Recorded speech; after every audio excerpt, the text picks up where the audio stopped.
Folks, look, I'm here today to talk about the tough decisions and I think the smart investments we made in a time of crisis that are shaping the future of the economy here in New Orleans, but quite frankly, all across the country.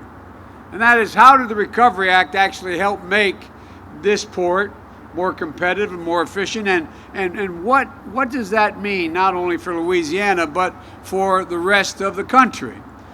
And we knew we had to do something really consequential to begin to turn our economy around, and yes, not a dirty word, stimulate growth, but more importantly, private investment back into the economy to grow the country again. And we came up with the Recovery Act. The Recovery Act was the largest single stimulus project in the history of the United States, larger than the entire New Deal. The entire New Deal. $787 billion. We needed to be that big to get the country out of crisis and back on its feet, but we also saw the chance at the same time to lay a more solid foundation for a more competitive and sustainable economy. So what was unique about what we did was not only the size, but how fundamentally it's changed the country. It was, by itself, the largest energy project in the history of the United States of America, igniting green manufacturing revolution, quadrupling sun, solar power, all other forms of renewable power.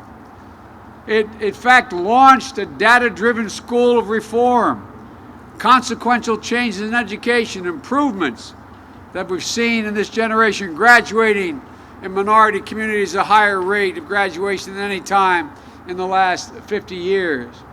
It funded pioneering work to advance biofuels that have the possibility of fundamentally changing the way we live and work and travel.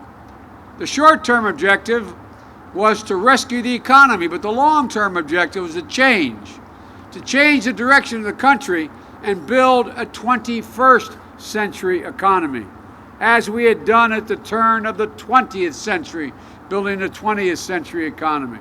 $7.2 billion to bring broadband to rural and low-income communities. By the way, he turned back $80 million in broadband in a state that ranks 37th in the nation in broadband hookups. You could use that $80 million in broadband. Ladies and gentlemen, we invested more than $48 billion in transportation infrastructure.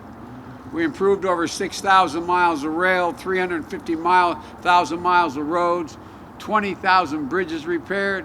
This is the largest public works project since the Eisenhower Interstate Highway System. And right here in Louisiana, the Recovery Act invested almost $500 million, $433 million for highway improvements, $33 million for transit projects, $19 million for aviation, $7 million for maritime improvements. Last year, this port handled 537,000 20-foot containers, each of which could hold, figuratively speaking, 60 refrigerators or 400 flat-screen TVs. Every time the port increases the capacity to move another 1,000 containers, it adds 11 permanent jobs. This is a money maker. This is a job maker. This is a community maker. This is what America is about. This is what we do better than anyone else in the world. We're calling for a clean transportation plan that further invests in mass transit, new investments in high-speed rail, new intercity rail connections, as well as capital investments fixing existing passenger stations.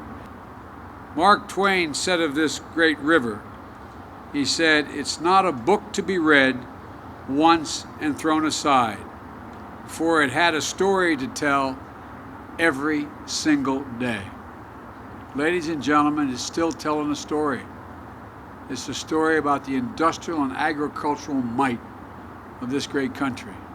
But it can't be fulfilled without the great port of New Orleans and the ports all along this Mississippi, and has the ancillary benefit of creating good, decent jobs. Thank you all for listening.